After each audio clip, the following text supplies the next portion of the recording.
All right, so before we get started talking about psychology and cognitive biases, I really wanted to point out that the methods that we just talked about, so the checklist method and the SIFT method, are still very important methods to use when evaluating sources. And they're really some of the most useful tools that we have when we encounter information online and we're not really sure what to make of it.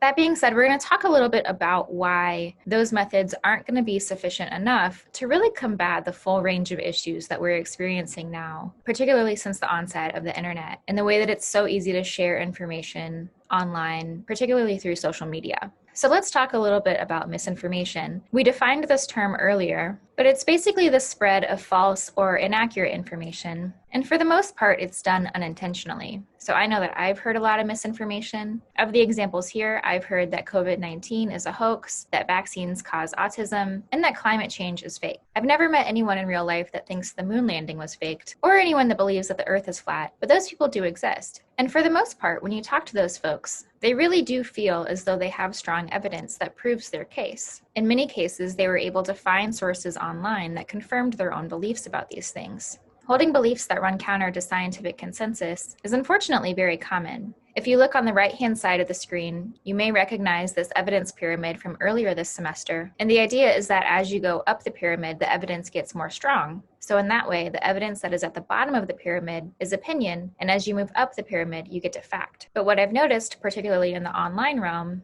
unfortunately, something that I've encountered a lot online, and even sometimes in person, is that some folks put themselves at the top of that pyramid, depending on what the belief might be. And our reaction to encountering a person who maybe believes that the earth is flat might just be to laugh or to think that they're unintelligent in some way. I know I've definitely encountered a belief among some folks that they're better than other people because these other people believe this crazy conspiracy theory. But what I really want to get across is that having false beliefs is actually a pretty basic part of being human. Just about all of us are guilty of having cognitive biases at some point or another.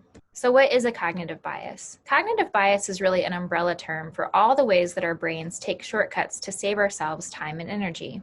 This really is just part of being human. The downside to cognitive biases is that it makes evaluating sources really tricky. So I'm going to talk about 3 of the main cognitive biases that get in the way of drawing reasonable conclusions when we encounter information. The first one is called confirmation bias, and that's just the tendency to search for or favor interpretations that confirm our existing beliefs. Confirmation bias is actually the big reason why I wanted you to pick an open-ended research question. So my example of this is what a lot of us do when we have some kind of medical question. Rather than asking our primary care physician or a specialist, the thing that we're most likely to do is immediately go to Google and ask questions like, is this bump on my arm cancer? Or should I be taking a multivitamin? And really, I would argue that the way that Google's algorithm is designed is to really give you the results that you want to have. So in that way, a lot of search engines really encourage confirmation bias. The second one is the Dunning-Kruger effect. This is the tendency to overestimate our knowledge or competence in a particular area, particularly in intellectual or social situations. I'm going to give a personal example. My husband is a pharmacist. When I first met him, I was convinced that the generic versions of Tylenol and Advil did not work. How did I know that? I just knew. When I told my husband about my beliefs, he quickly corrected me and let me know that there was no difference between generic and name brand, and that I was spending more money for virtually no reason. But in that particular situation, I was pretty stubborn and I didn't believe him. Nevertheless, since he refused to buy name brand Tylenol or Advil, I had to start using generic brands. And after a couple years, I finally realized they do work just the same.